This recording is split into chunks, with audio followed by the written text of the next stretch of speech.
Hello guys and welcome to The Entrant. We don't just make you learn, we make you learn better.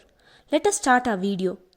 Let us learn the meaning, importance and concepts of principles of management and also Taylor's principles of management. Principles generally mean guidelines or advice given to undergo something. Here, principles are used for effective managerial behavior and proper decision making. Management involves managers, that is people, and people's behavior is always changing. So like science, the principles in management can't be so rigid. Depending on the situation and individuals, management principles must be flexible. Now, let's see its nature. It is universally applicable, that is, it is globally accepted. Like we saw previously, these are general guidelines but not commands. These are developed through practice and experimentation and are flexible. These principles are mainly based on behaviors. Any manager should analyze the cause and effect before applying these principles. So these are contingent in nature. Let us move on to the significance of principles of management. Through principles of management, you will get an idea of what the situation is in reality. It can be used for training and education purpose. It helps in fulfilling social objectives and also in optimum utilization of resources. These principles also help the management to adapt to changing environments. These help in thoughtful decision making also. Now, I think the meaning of principles of management is clear. Let's learn the set of principles given by Taylor. Before that, let's know the answer for the questions in the screen. Frederick Winslow Taylor is an American mechanical engineer who belonged to the era of Industrial Revolution. He became an apprentice in 1874 and contributed to scientific principles of management. Now let's see the principles given by Taylor. The first is science, not the rule of thumb. Like we saw previously, as different people have different behaviors, science can't be applied in management, but the managers can identify a method through practice and substitute it to the rule of thumb and then apply it to the organization. Harmony, not discord. This means that peace should be maintained in the organization instead of conflicts. The main conflict in an organization will be in between managers and workers.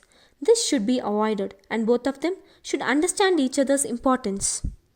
Cooperation, not individualism. This is the continuation of the previous principle. Adding on to it, there should be equal division of work.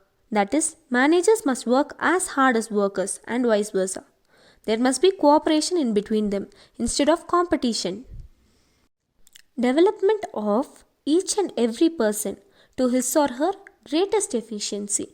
First of all, in interviews, only efficient employees must be selected and then they have to be given proper training. In this way, they can increase production and revenue. These are just guidelines given by Taylor. But how do we even apply it? For that, Taylor has given techniques which can be applied based on situations. The techniques given by Taylor are functional foremanship, standardization and simplification of work, method study, motion study, time study, fatigue study, and differential pay system. Let us see them in detail. Functional foremanship is the most important technique of management. Taylor divided work to planning and execution. This is for the lowest level of employees. A more clearer picture of this is shown in the image. In the image, planning and execution is further divided to clerks and boss. The lower level employee receives instruction from the 8 superiors. Standardization and simplification of work. Here, standardization means setting standards for something and simplification means eliminating unnecessary things. This can be done by using specialized techniques. Method study. This means studying many methods and finding one best method to do a job. That method should minimize cost and maximize customer satisfaction. Motion study means study of movements. Time study means study that determines time taken to complete a job. This depends upon volume and frequency of the task. Fatigue study. Here, Fatigue means rest intervals. This study determines the amount of rest intervals in completing a task. Differential piece wage system. Taylor wanted to differentiate between hardworking employees and the inefficient ones, and wanted to reward the good ones. He said to determine this, we should analyze piece wage. For example, A and B are two people. A gets 99 marks and is hardworking, and B is inefficient. Here, for A to get motivation for next exam, he needs to get some reward. The same is said in this technique. This will create a positive attitude between workers and the managers. Hope you found this video understandable. Thank you.